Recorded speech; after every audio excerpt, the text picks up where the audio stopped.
नमस्कार, आप सभी का स्वागत है हमारे YouTube चैनल में। आज के इस वीडियो में मैं हिमाचल प्रदेश के जूनियर ऑडिटर एग्ज़ाम 2019 को डिस्कस करने जा रहा हूं।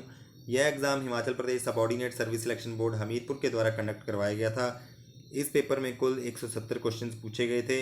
इनमें से 20 क्वेश्चन को मैं ऑलरेडी पार्ट 1 में कवर कर चुका हूँ और जो नेक्स्ट क्वेश्चन है वह मैं इस पार्ट में कवर करने जा रहा हूँ। देखते हैं नेक्स्ट क्वेश्चन है the authorization of withdrawal of funds from the consolidated fund of India must come from the, ठीक है, यानी कि जो कंसोलिडेटेड फंड ऑफ इंडिया का है, अगर उससे कोई भी विदड्रॉल करनी हो तो इस तरह की विदड्रॉल की ऑथोराइजेशन कौन देता है? तो इसका राइट आंसर है ऑप्शन बी, भारतीय संसद यानी पार्लियामेंट ऑफ इंडिया। तो जो कंसोलिडेटेड फंड ऑफ इंडिया है ये भारत का सबसे बड़ा फंड है, सबसे बड़ी निधि है और इसकी जो क्रिएशन होती है वो संविधान के अनुच्छेद 266 के अंतर्गत की जाती है, कंसोलिडेटेड फंड ऑफ इंडिया की creation.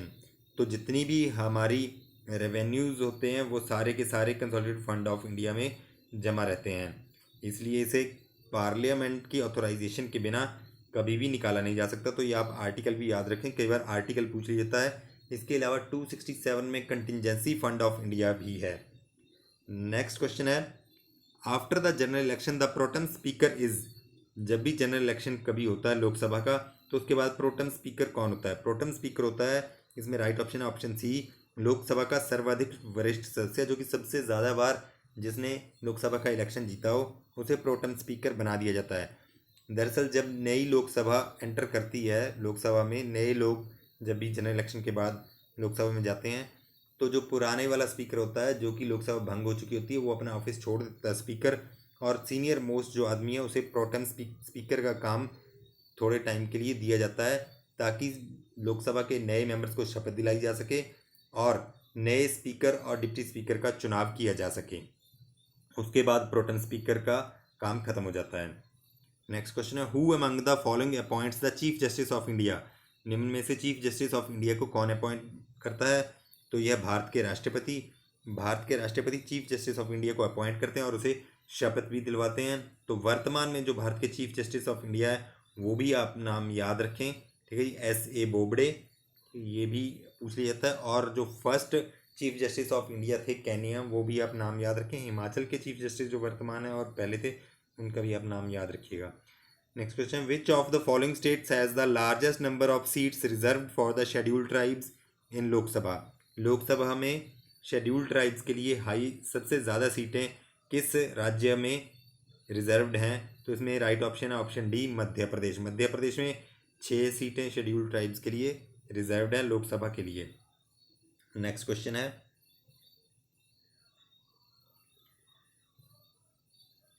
The rate at which RBI gives short term loan to commercial banks. ठीक है, जो RBI है, reserve bank of India, Bharat का सेंट्रल बैंक जो है, सारा जो भी मॉनेटरी कंट्रोल है, ठीक है, वो RBI करता है।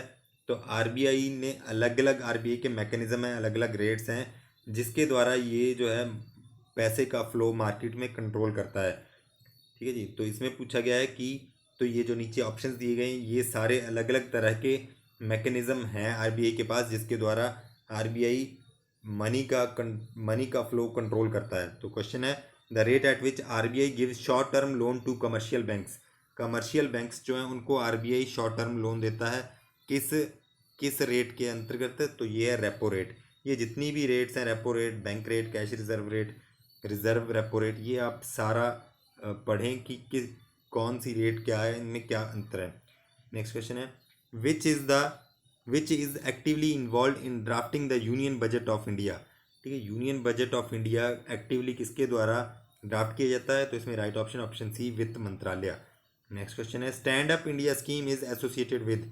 स्टैंड अप इंडिया स्कीम किस चीज़ के साथ एसोसिएटेड है? इसमें राइट ऑप्शन सी, SC/ST और महिला उद्यमियों से संबंधित है stand up India scheme. Next question है, डिसगाइज्ड अनएम्प्लॉयमेंट जनरली मीन्स। ठीक है जी, यानी प्रच्छन्न बेरोजगारी क्या होती है? प्रच्छन्न बेरोजगारी होती है श्रम की सीमांत उत्पादकता शून्य हो जब, यानी marginal productivity of labour is zero. ठीक है, नेक्स्ट क्वेश्चन है, which of the following is not a measure of human development index.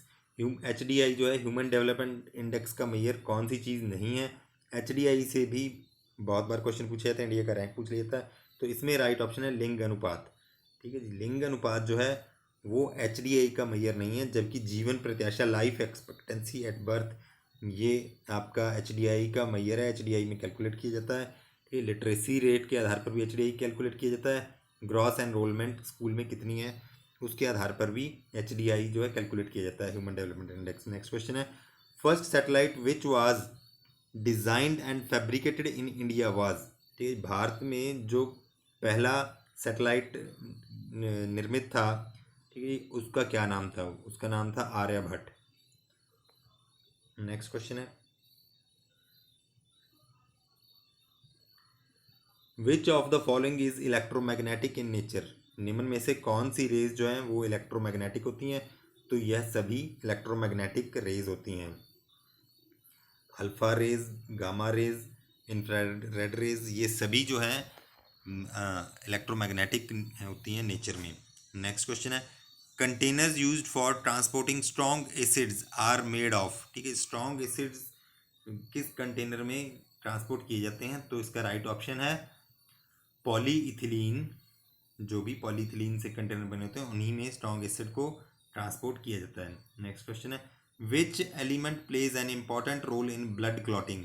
ठीक है, ब्लड क्लॉटिंग किस वजह से होती है? तो ये कैल्शियम की वजह से ब्लड क्लॉटिंग होती है।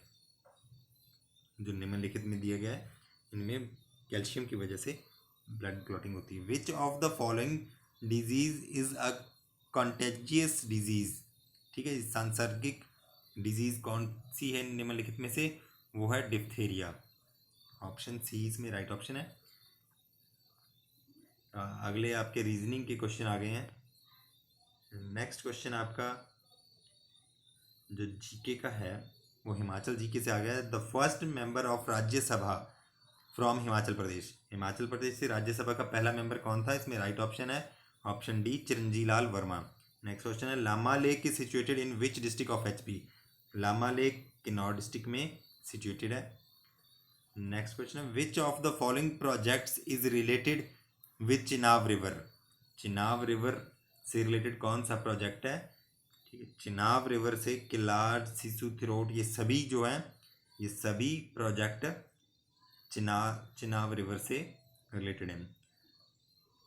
काहिका fair is celebrated in which district. Kahika fair कहाँ मनाया जाता है? ये कुल्लू में मनाया जाता है। नेक्स्ट क्वेश्चन है, which airport is going to be named after Vajpayee. ठीक है, किस हवाई पत्तन को वाजपेयी का नाम दिया जा रहा है? तो ये ऑप्शन सी, देहरादून एयरपोर्ट को वाजपेयी का नाम दिया जा रहा है। नेक्स्ट क्वेश्चन है, 70 feet tall Lord Buddha statue has been recently unveiled in which state। ठीक, लॉर्ड बुद्धा का 70 मीटर ऊंचा जो मूर्ति है वो कहाँ पर उसका अनावरण किस राज्य में किया गया है? 2019 में बिहार में। नेक्स्ट क्वेश्चन है, when the International Day for Elimination of Violence Against Women was observed in 2018। ठीक है, 2018 में कब international day for elimination of violence against women मनाया गया था? यह है नवंबर 25 में। नेक्स्ट क्वेश्चन है, which state come out with lexicons of 21 vanishing tribal languages. ठीक है, कौन से राज्य में 21 लुप्त जनजातीय भाषाओं के शब्दकोश का निर्माण किया गया है?